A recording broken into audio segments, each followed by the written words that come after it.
Olá, eu sou Renata Ramos, psicóloga, e hoje eu estou aqui para falar um pouquinho com vocês sobre dependência emocional. É um tema tão falado, nos últimos anos e que cada vez mais necessita de que se dialogue mais e que se entenda melhor o que é que atravessa essa ideia de dependência emocional. Antes de tudo, é interessante colocar que dependência emocional não se trata só do que diz respeito ao relacionamento amoroso, mas também a relacionamentos com algum tipo de vínculo afetivo, como vínculos de amizade, vínculos entre pais e filhos, entre filhos e pais. Então, tudo isso está envolvido, abrange a possibilidade de haver dependência emocional. E é interessante pensar que ainda não há uma caracterização patológica para a dependência emocional, né? Não existem sintomas, não existem uma maneira mais assertiva de como a gente chama isso em termos de adoecimento, mas o que a gente sabe é que é algo no sentido comportamental e psicoemocional que tem sido recorrente em nossa sociedade.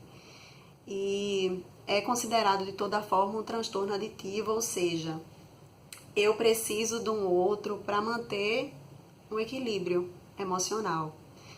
E aí entra no mérito de preencher um vazio. Eu preciso preencher um vazio que existe em mim e esse outro é uma possibilidade de fazer com que isso aconteça.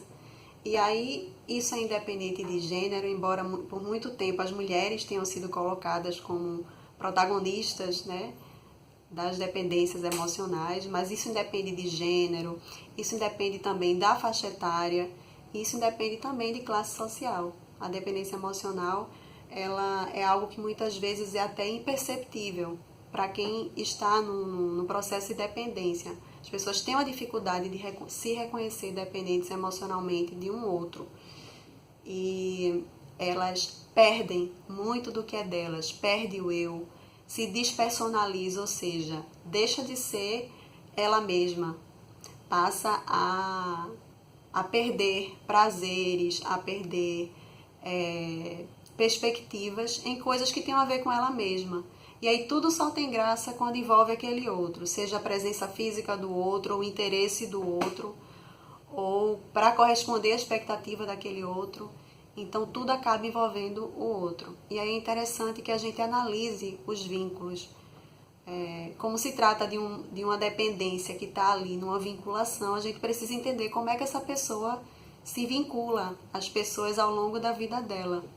Então esses vínculos tanto podem ser interessantes da gente pensar no sentido do passado quanto do presente. Do passado, quando a gente pensa a maneira como se desenvolveu os vínculos, o fortalecimento ou o enfraquecimento dos vínculos na vida daquela pessoa. Então, como é que foi o apego dela na infância, com os pais, com os amigos, socialmente falando. Também há questões culturais, uma cultura machista vai, por exemplo, tender a fazer com que as mulheres se coloquem dependentes emocionais, até para poder se adaptar culturalmente falando, socioculturalmente falando. E tem também aspectos que são da história aí familiar, da história evolutiva aí dessa pessoa que está se colocando nessa situação. E aí, para exemplificar, tem uma relação também com culpa. Uma mãe, por exemplo, que tem um filho que está aí fazendo uso abusivo de drogas e ela acaba se culpando por aquele comportamento abusivo dele. E aí ela acaba desresponsabilizando esse filho e se culpando, se responsabilizando pelo comportamento abusivo que ele tem.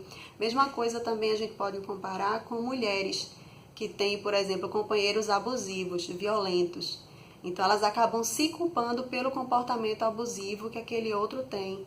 E aí elas acabam também se responsabilizando pelo que o outro está fazendo. Então isso perpassa muito a questão da dependência emocional. E aí isso pode evoluir tanto no sentido do sofrimento quanto no sentido também da violência propriamente dita, porque o convívio se torna doentio.